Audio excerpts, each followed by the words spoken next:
All right, welcome back to PacWest Bigfoot. This is David, and before we get started with this week's PacWest Bigfoot encounter story, I just wanted to let you guys know that if you're not a part of the clan here, you can get over to PacWestBigfoot.com, PacWestBigfoot.com, get all signed up, and every month I like to give away something awesome from the mypacwestbigfoot.com store. And if you want to just go over there and grab something, that would be awesome. It goes to support needy kids. Mine. There you go.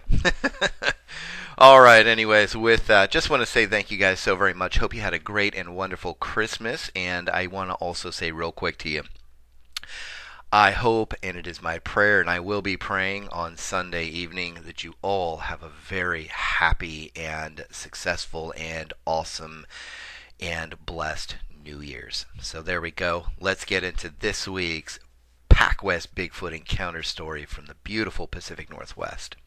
Man sees Bigfoot foraging in Oysterville, Oregon. There's a lot of oysters to be found in the area, but I never thought I would watch a young Bigfoot near Oysterville, Oregon, where I lived, wander the banks and dig around for what I guess was food. Just so you know, I am a government employee, so I hope you can keep my last name out of it, Dave, and thank you for that in advance. But here's what I saw as a young man trying to change the world. Something that changed mine, for sure. The Bigfoot of Oysterville. I was 25 years old in 2002, and Christmas, New Year's break was still happening. It was the day after Christmas when I saw a Bigfoot for the first time, foraging along the shores of the Yaquina Bay, actually up towards the tail end of it near an oyster farm across the way. The story goes that there was a town here a long time ago. I've seen some of the old building debris here and there, so I can pretty much attest to the fact that there was something of a town at one point, most likely. But back to my encounter.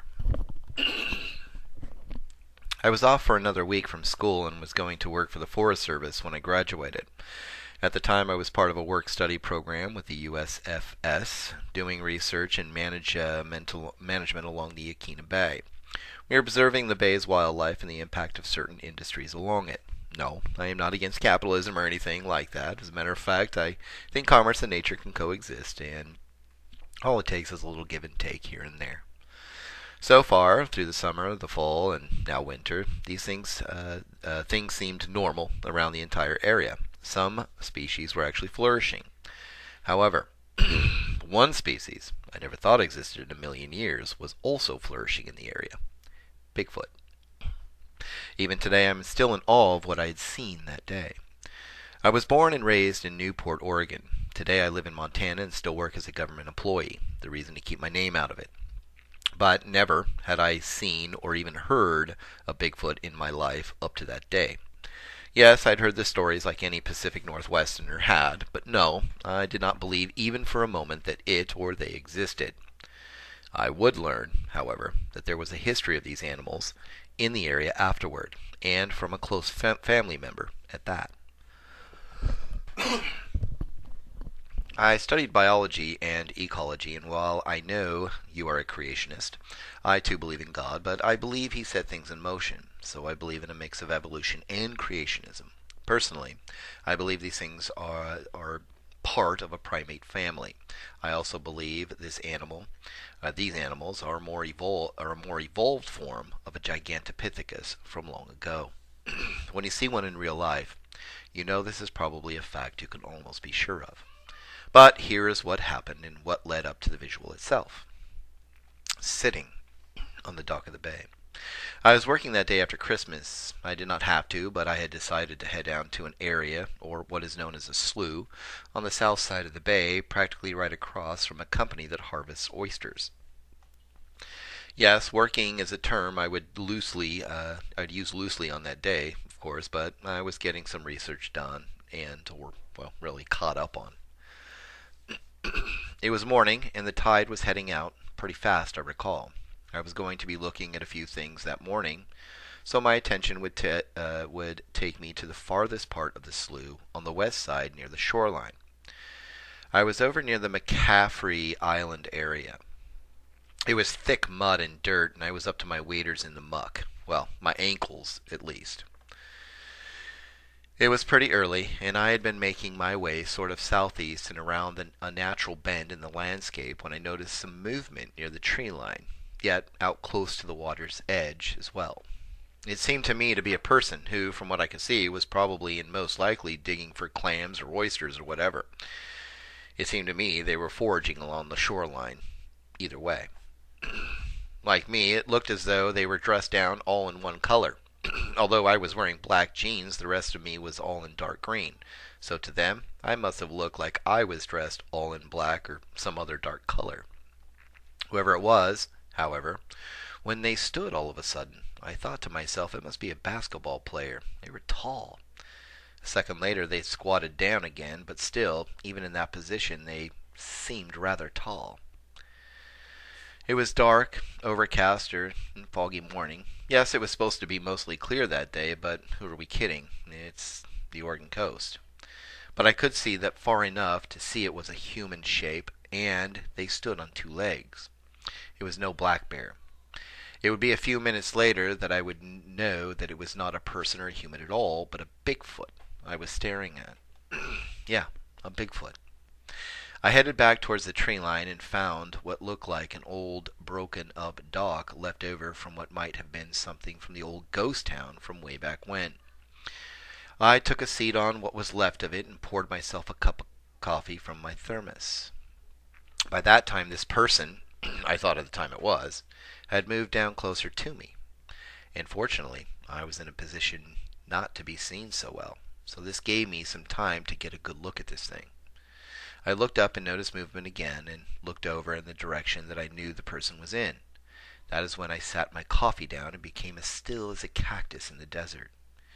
This thing came walking down the shoreline with mammoth-like long strides, and it seemed to be almost gliding with ease along the muck I was practically drowning in a few minutes earlier.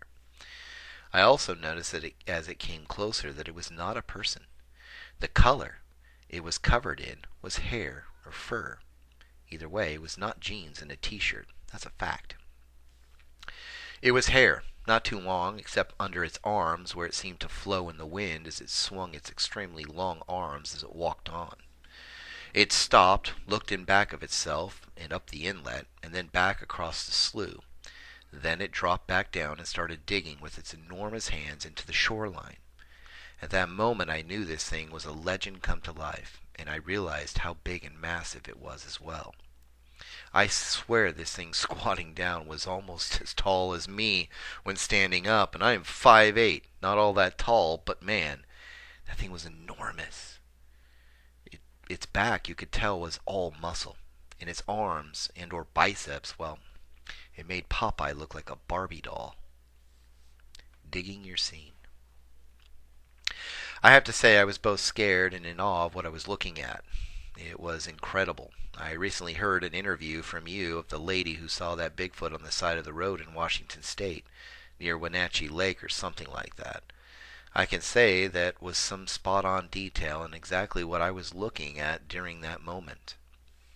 It was not huge in the fact that it looked like the Patterson film Bigfoot, although the gait and the arms and legs moved practically in the same manner. But this one seemed skinnier, for a lack of a better word. Not skinny as in frail, mind you, but a very athletic yet muscular skinny, if you can get my meaning. I sat as still as I could and kept as quiet too. This thing kept digging and digging with its huge hands. From my vantage point, I could see that its hands were very large and the fingers long. I could not make out the face other than the protruding forehead, and the nose seemed flat against its dark complexion, especially when viewing it from the side. That was all I could tell of its face. It seemed somewhat monkeyish to me, but it was far enough away that I could not get a lot of detail of any facial features, as I said. But the body, and how it was digging with its hands, I could see all that plain as day, even on an overcast and cloudy day. Every few seconds it would stop, and it seemed to me to be separating sand and mud from something and setting it next to him in a pile. And, at the same time, he would look around his immediate area constantly. Even while he was digging, you got the sense his eyes were always elsewhere, maybe looking out for danger, I suppose. Twice he looked in my direction. Fortunately, however, I was somewhat camouflaged between the brush and some tall outcropping of trees that lined the slough. I was scared each time he did, though. I felt as though this thing would tear me apart if it felt threatened by me in any way, shape, or form. I felt like slipping away quietly and heading back to my car. The track back would take a bit, and it would put me closer to that thing than I was at that moment, and I was simply not comfortable with the idea. But it came from the direction of my car, so either way, I was going to have to sneak past it or wait for it to leave and hope it does not spot me. That is when I heard a loud boom, like a giant firecracker going off.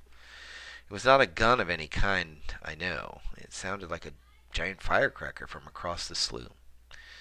At the sound, the Bigfoot shot straight up, looked out towards the inlet, then turned like a flash and was out of sight in a split second. That was my cue to run. It got the best of me. I got back home and could not stop thinking about everything I had just witnessed. I tried calling my current boss, but it was Christmas vacation, as I said, and he was not answering. I called my dad, however, and he had me come over immediately. He had something to tell me. My dad met me outside when I pulled into the driveway. He asked me to walk with him. My folks have a lovely home practically on the shoreline in Newport, Oregon, so we headed down to the beach. He said, and I am practically quoting what I can remember about his sighting of something similar when he was 15 years old while crabbing up the bay with my grandfather. It was early one late November morning when his sighting occurred. It was cold, foggy, but the crabbing was good. About a quarter-mile west of where I had my visual, my dad said he watched as a female and two young Bigfoot were digging along the shoreline back then and ran off when the boat started up. He said the wind was blowing pretty hard that day, so hearing the boat approach may have been muffled some. But there they were, nonetheless, a female and two what seemed like 3 foot tall or so younger Bigfoot walking and squatting down here and there digging in the ground.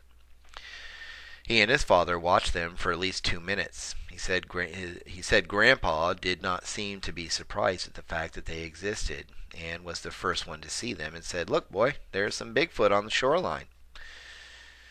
Eventually, however, like my incident, someone or something created a loud sound and off they went like lightning into the deep recess of the slough.